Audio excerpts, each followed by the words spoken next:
Pensemos en esto por un segundo. ¿Qué sucede cuando una de las naciones más ricas del planeta de repente deja de progresar? Bueno, hoy vamos a desglosar un informe, la verdad es que es bastante impactante, sobre la salud en Inglaterra. Y lo que revela es una tendencia, miren, realmente alarmante. Una que le pone fin a más de un siglo de mejoras constantes. Y el informe, la verdad, no se anda con rodeos. Arranca de frente con esta frase, esta declaración tan directa de su autor principal, Sir Michael Marmot. Dice, Inglaterra está flaqueando. Son solo 3 palabras, pero ¿qué peso tienen? De inmediato establecen un tono de urgencia y nos avisan que algo fundamental parece haberse roto en la sociedad. Y aquí está el dato que realmente lo cambia todo. A ver, que imaginemos esto por un momento. Por más de 100 años era casi una garantía que las nuevas generaciones vivirían más que las anteriores. Era como el motor del progreso, ¿no? Pero, como se ve aquí, por ahí del 2011 ese motor se detuvo, así en seco. Y por primera vez en la historia moderna, esa promesa de una vida más larga simplemente se estancó. Pero la cosa no se queda ahí, no es solo un estancamiento. La situación es mucho peor.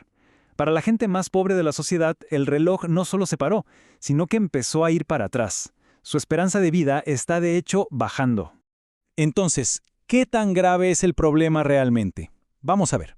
En esta primera parte nos vamos a meter de lleno en los números.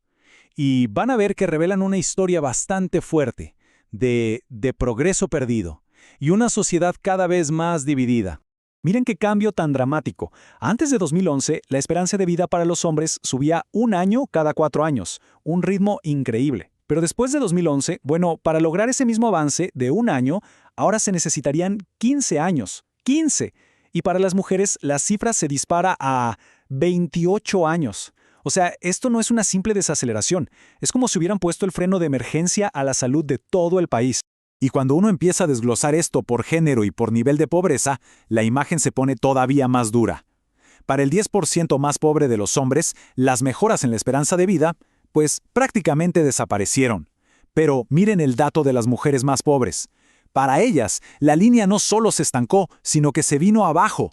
Su esperanza de vida literalmente empezó a bajar. Algo que, bueno, es casi impensable en un país desarrollado y en tiempos de paz, ¿no?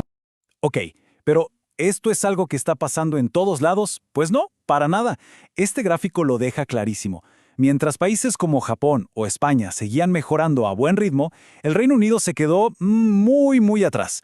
Así que no es una tendencia mundial. Es un problema muy específico del Reino Unido, lo que nos hace pensar que las causas, bueno, hay que buscarlas en casa. Bien, ya vimos que el país en general está flaqueando, pero la realidad es que esta crisis no le pega a todo el mundo por igual. En la práctica, estamos hablando de 2 Inglaterras, cada una con un destino de salud completamente diferente. El informe le pone un nombre a esto, el gradiente social. Y es una idea muy potente que se ve perfectamente en este gráfico. Porque, ojo, no es solo una división de ricos contra pobres. Es más bien como una escalera.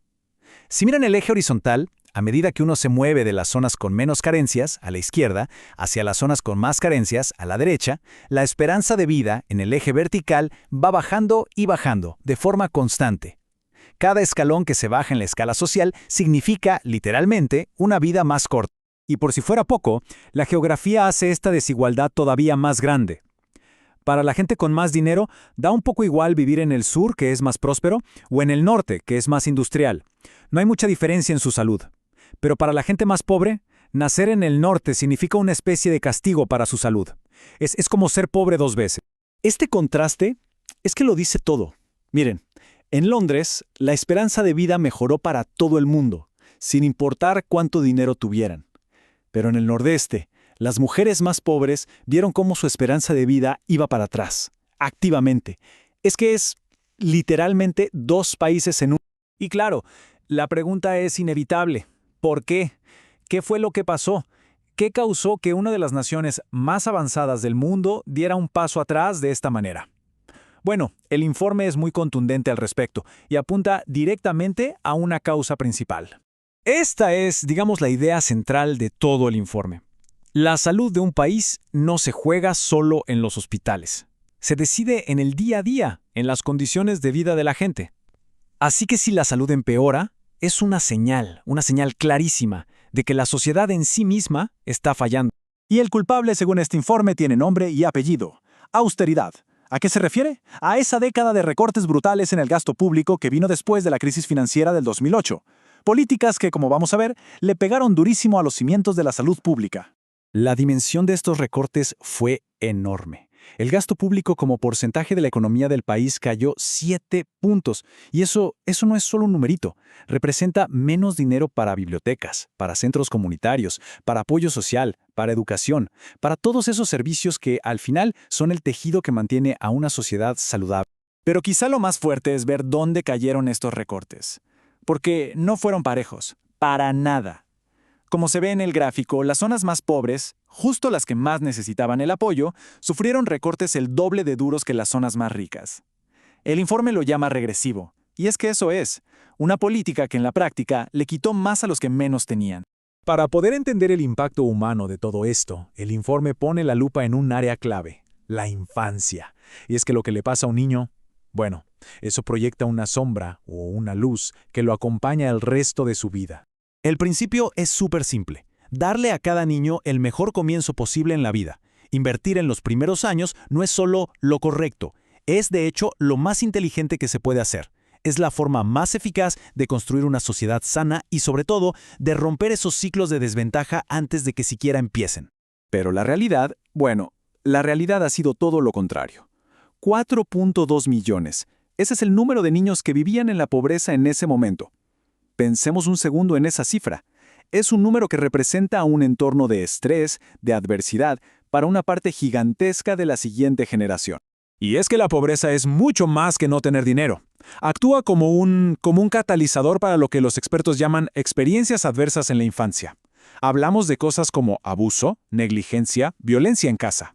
Y como se puede ver, los niños de las zonas más pobres tienen un riesgo mucho, pero mucho mayor de sufrir estos traumas. Traumas que dejan cicatrices para toda la vida y que a menudo se pasan de una generación a otra. Y aquí está la ironía más trágica de todas. Justo cuando más se necesitaban, los servicios que estaban diseñados para proteger a estos niños, para romper ese ciclo, fueron recortados de forma drástica. Los centros de apoyo familiar perdieron fondos y los perdieron precisamente en las comunidades que más dependían de ellos. Al final, este informe va mucho más allá de los datos fríos, de las estadísticas. Nos obliga a todos a hacernos una pregunta mucho más profunda sobre qué tipo de sociedad es la que queremos ser. El mensaje final del informe es uno de esperanza, sí, pero también de muchísima responsabilidad. A ver, las desigualdades en salud no son algo inevitable, no son como el clima. Son el resultado de decisiones políticas. Y si ciertas decisiones las crearon, bueno, pues otras decisiones pueden corregirlas. Al final, no se trata solo de economía, se trata de justicia social. Y así, este análisis nos deja con esa pregunta flotando en el aire. La salud de una nación es, al fin y al cabo, un espejo de sus valores. La evidencia está sobre la mesa. Es muy clara. La pregunta que queda, y no solo para Inglaterra, sino para todos nosotros, es ¿qué tipo de sociedad queremos ver cuando nos miremos en ese espejo?